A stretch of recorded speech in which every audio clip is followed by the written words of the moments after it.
16 मई 2014 को चुनाव परिणाम आए और मोदी जी के नेतृत्व में हमें स्पष्ट बहुमत मिला।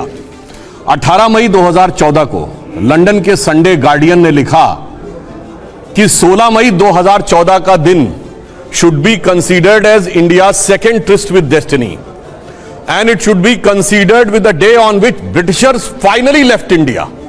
क्योंकि उसने कहा कि आजादी के बाद लंबे समय तक ऐसे लोगों का शासन रहा जिनकी विचार और प्रेरणा में ब्रिटिश कॉलोनियल लीगेसी यानी ब्रिटिश औपनिवेशवादी विरासत का प्रभाव था। पहली बार एक ऐसे दल या संगठन के हाथ में पूर्ण सत्ता आई है जिसके ऊपर कोई विदेशी प्रभाव नहीं है। अब हुआ क्या उसके आने के बाद? 50 करोड़ लोगों को जनधन खाता मिला, 55 करोड़ लोग आयुष्मान भारत में यानी जिसमें स्वास्थ्य का बीमा था उससे कवर हुए, 5 करोड़ लोग उसका लाभ भी ले चुके हैं। हर गांव में बिजली पहुंची। वो लोग भी करने का प्रयास कर रहे थे। कई देखिए, मैं कहता हूं 3 प्रकार के कार्य होते हैं। एक जो पिछली सरकारें भी कर रही थी, हमने भी किया, ज्यादा तेज गति से किया, ट्रांसपेरेंसी से किया। कुछ जो पिछली सरकारें सोच रही थी और हिम्मत नहीं कर पाई वो किया, और कुछ जो पिछली सरकारें सोच ही नहीं पाई। तो बिजली, पानी, सड़क, उसमें हमने क्या किया, सारे डिटेल्स आपको मिल सकते हैं। जो इन्होंने सोचना था मगर कर नहीं पाए, जैसे जीएसटी, हमने वो इंप्लीमेंट करके दिखा दिया। तीसरी कुछ ऐसी चीजें हैं जो ये सोच भी नहीं पाए होंगे, जैसे सोलर एनर्जी में भारत बहुत आगे बढ़ा, वो तो एक अलग बात है, मगर एक इंटरनेशनल सोलर अलायंस बनेगा और उसका केंद्र भारत में होगा, यानी हम विश्व में सौर ऊर्जा के नेता बन के उभरेंगे। यह किसी को समझ में नहीं आया होगा। यह बदलाव हमारे टाइम में आया। प्रति व्यक्ति आय 86,000 रुपए थी, अब 1,82,000 रुपए हो गई, यानी डबल हो गई। 5वीं बड़ी अर्थव्यवस्था बन गए। मोबाइल मैन्युफैक्चरिंग में 2nd नंबर की दुनिया में देश बन गए। कार मैन्युफैक्चरिंग में भी 3रे नंबर के देश बन गए।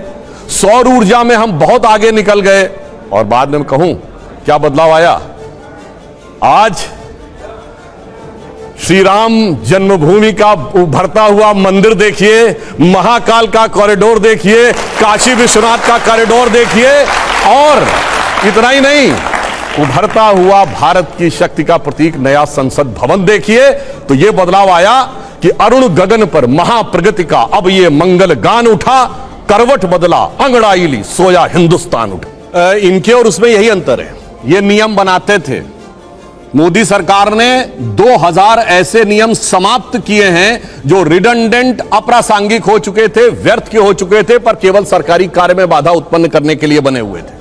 मैं उदाहरण बताना चाहता हूं। एक अमित शाह जी ने मुझे स्वयं बताया था कि जब वो गृह मंत्री बने गुजरात के, तो जानते क्या था? 1965 की लड़ाई के समय गुब्बारे पाकिस्तान की तरफ से आते थे, वो कुछ पेपर डाल देते थे भारत की तरफ, तो हर हफ्ते पुलिस की रिपोर्ट आती थी कि इस साल कोई गुब्बारा नहीं आया। अरे भैया, सैटेलाइट का जमाना आ गया और गुब्बारे का नियम बना हुआ, नियम का पालन हो रहा था। ऐसे एब्सर्ड रूल्स को हटाने का काम किया। यह हमारी इनकी सोच में अंतर है। अब जो इन्होंने बोला, अब मैं सिर्फ फैक्ट्स बोल देता हूं, बजाय इसके कि जैसे इन्होंने कुछ कहा ये हुआ वो हुआ। क्रिस्टीना जॉर्जिवा IMF की चेयरमैन है, उन्होंने कहा कि अगले साल भारत दुनिया में 15% ग्रोथ को कंट्रीब्यूट करेगा, वर्ल्ड की ग्रोथ में 15% कंट्रीब्यूट करेगा। हमारी सरकार आने से पहले हमारा ग्लोबल जीडीपी में 2.4% का हिस्सा था, अब 9% से ऊपर का। और इन्होंने कहा कुछ नहीं हुआ, तो मैं मानता हूं। सुनिए, जब मोबाइल हैंडसेट हम सब यूज करते हैं, जब हमारी सरकार आई तो हम 2nd बिगेस्ट कंज्यूमर थे, क्योंकि हमारे यहां सबसे ज्यादा आबादी भी है। दूसरे नंबर पे, अब नंबर 1 पे हो गई। पर पता है 92% मोबाइल हैंडसेट बाहर से आते थे। आज हम सबसे बड़े प्रोड्यूसर हैं, 97% मोबाइल हैंडसेट हमारे बनते हैं। वो बनाने वाले कोई थोड़ी है, वो तो आसमान से कहीं जिन्नात आके बना रहे होंगे। 37 किलोमीटर पर डे अगर रोड बन रही है तो ये भी कोई रोजगार थोड़ी सृजित हो रहा है, वो कोई हवा से आके बना रहे होंगे। 3.5 करोड़ मकान बन गए, प्रधानमंत्री आवास, वो भी किसी ने आके हवा में बना दिए होंगे। उसके लिए भी ऐसी क्या जरूरत थी? कार मैन्युफैक्चरिंग में आज 7.5 करोड़ परिवार भारत के ऐसे इनके पास कार हो गया, वो कार भी किसी ने आके हवा में बना दी होगी। इसलिए, और इन्होंने कहा विदेशी कंपनियां चली गई, बिल्कुल। अरे हमारी देशी कंपनियां अब उस लेवल पे आई। महिंद्रा एंड टाटा ने आर्सेलर को खरीद लिया, दुनिया की टॉप की कंपनियों में से एक आर्सेलर को खरीद लिया। मगर अब क्या बताएं, अब ये कहते हैं चीन के अतिक्रमण की बात। अब जिनके दिमागों के ऊपर चीन ने अतिक्रमण कर रखा है कॉन्ट्रैक्ट्स के थ्रू, अब उसके लिए क्या करें? चाइना को हमने, अब ये लोग ये बहुत सेंटेंस बोलते हैं, चाइना को हमने, चाइना के शी जिनपिंग को झूला झुलाया था। बताएं कैसा झूला झुलाया उन्होंने? आज मैं पूछूं, चाइना के साथ दुनिया के कौन से देश खड़े हैं? सिर्फ दो, नॉर्थ कोरिया और पाकिस्तान। चाइना का नक्शा याद करिए, इधर है पाकिस्तान, इधर नॉर्थ कोरिया। वो झूला झूल रहा, north Korea Pakistan, north Korea Pakistan, north Korea Pakistan, बाकी खत्म। और इन्होंने कहा बदलाव आया। तो मैं ये भी बताना चाहता हूं, जब हमारी सरकार नहीं थी, मैं आपसे पूछता हूं 2014 से पहले देश का कौन सा ऐसा क्षेत्र था धमाके नहीं होते थे? आतंकवादी हमले, चंडीगढ़ में धमाके, दिल्ली में धमाके, बंबई में धमाके, पुणे, नासिक, लखनऊ, फैजाबाद, गुवाहाटी, हैदराबाद, चेन्नई, बेंगलुरु, कौन सी ऐसी जगह थी? चलती ट्रेन में धमाके, चलती बस में धमाके। पार्क पे जाइए तो लिखा रहता था छूना नहीं, धमाका हो सकता। बस अड्डे पे जाइए, रेलवे स्टेशन पे जाइए, धमाका हो सकता। और उसके बाद 26/11 के हमले के 9 महीने बाद शर्म एल शेख में पाकिस्तान से ज्वाइंट डिक्लेरेशन करते हैं, जिसमें बलूचिस्तान भी हिस्सा होता है। यानी हम मान लेते हैं कि हम उसमें इंवॉल्व हैं। और क्या कहते हैं?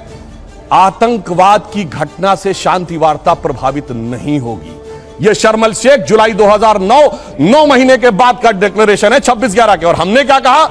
मोदी जी ने कहा आतंकवाद और वार्ता साथ साथ नहीं होगी। और उससे यह बदलाव आया। और हमने हासिल क्या किया? हमने हासिल वो किया जो सन 71 के समय में भी आपको सुनने में नहीं मिला होगा। ये पाकिस्तान की पार्लियामेंट में पाकिस्तान के सांसद ने कहा, पाकिस्तान के विदेश मंत्री और आर्मी चीफ का कोट करते हुए कि शाह महमूद कुरैशी साहब, देन फॉरेन मिनिस्टर, आए, आर्मी चीफ आए, उनके पैर कांप रहे थे। उन्होंने कहा शाम तक अभिनंदन को वापस कर दो वरना हिंदुस्तान अटैक कर देगा। ये पैर कांपते तो किसी ने भी नहीं सुने थे।